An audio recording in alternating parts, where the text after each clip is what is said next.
My God, it's finally happened.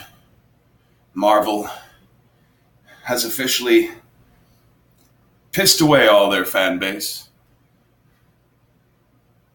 After Avengers 4, apparently the Marvel Cinematic Universe is going to be nothing but Black Panther and Captain Marvel movies.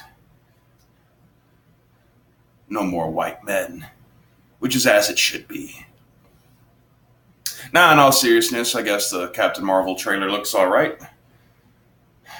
I find it strange to say this, considering that we've had movies about people who can turn into giant green rage monsters or wizards and other such. That still, the Marvel movies have felt so grounded to this point that seeing someone shoot energy beams out of their arms seemed kind of jarring and almost out of place. I guess we'll have to get used to it. But yeah, I guess it has more of an X-Men-y kind of feel in terms of power use.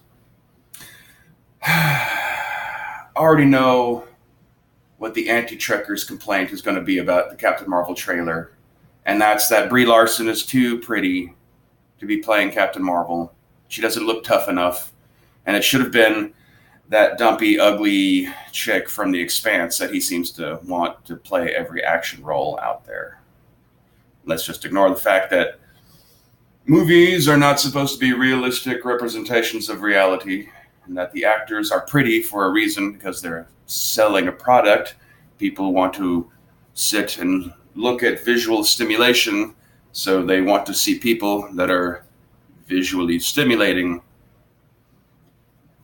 And of course, as I mentioned at the beginning, no doubt the Geeks and Gamers and Comic Artist Pro Secrets crowd will skirt the edge of accusing Marvel of getting woke and preeminently going to go broke.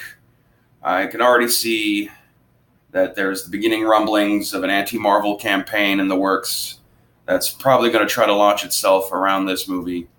I mean, in the trailer, they did do that thing where the word her became hero. My God! So it insults every one of my male ancestors going back 150,000 years. Why couldn't Captain Marvel be a movie about Jude Law? A real manly man. I'm sure it'll be fine. I liked how they didn't even have to say in the year 1990 whatever, just having her fall into a Blockbuster video. That seems kind of cool. I get the overall vibe that this movie's kind of a cross-path type of origin movie, whereas it'll start off with Captain Marvel already being a person, but possibly through the efforts of her to unlock her memories of her Kree existence and her memories of being Carol Danvers will be the way for the audience to go along the journey of finding out how she became who she is. But I'd be willing to bet that her falling to Earth is probably the very beginning of the movie. And it's nice to see Coulson, even if only briefly. Young Sam Jackson seems almost unnecessary, but it looks pretty solid. I dare say the anti-aging software seems to work a little bit better on black people than it does on the white people I've seen it used on so far. So any other overreactions? Oh, yes. Speaking of the anti-Trekker, earlier this morning he did a video about Joaquin Phoenix's The Joker. Do you really think that photo of Joaquin Phoenix tweaking that clown's nose is him messing around with one of his henchmen? It's an origin movie about a failed comedian. Maybe that is a little sequence of Joaquin Phoenix discovering the art of clowning in the first place.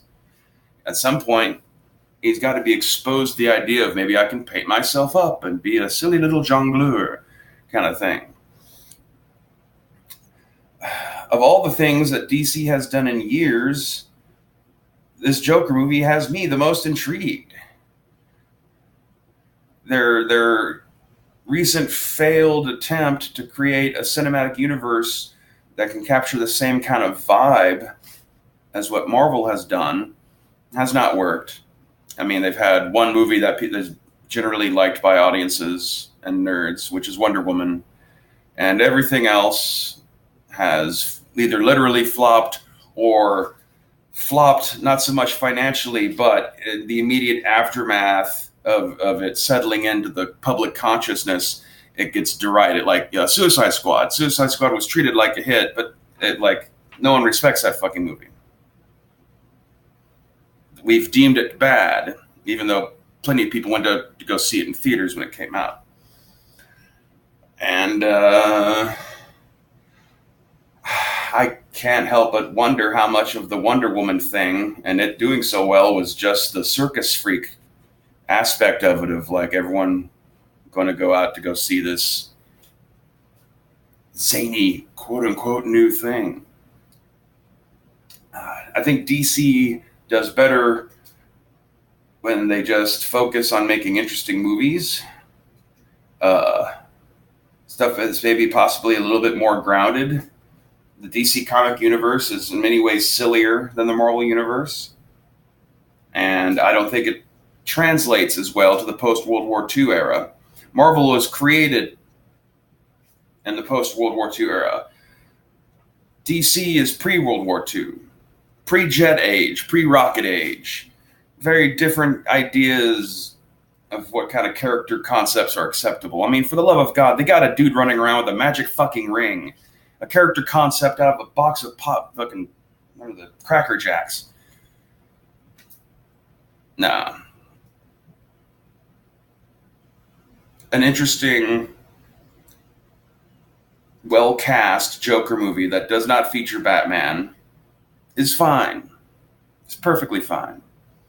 The Joker is supposed to predate Batman. He's supposed to be an older figure. So having Batman be somehow tied into his origins as the Joker is kind of wrong. It was lazy, condensed story writing in terms of the original Tim Burton Batman to have had Batman be responsible for the Joker's creation.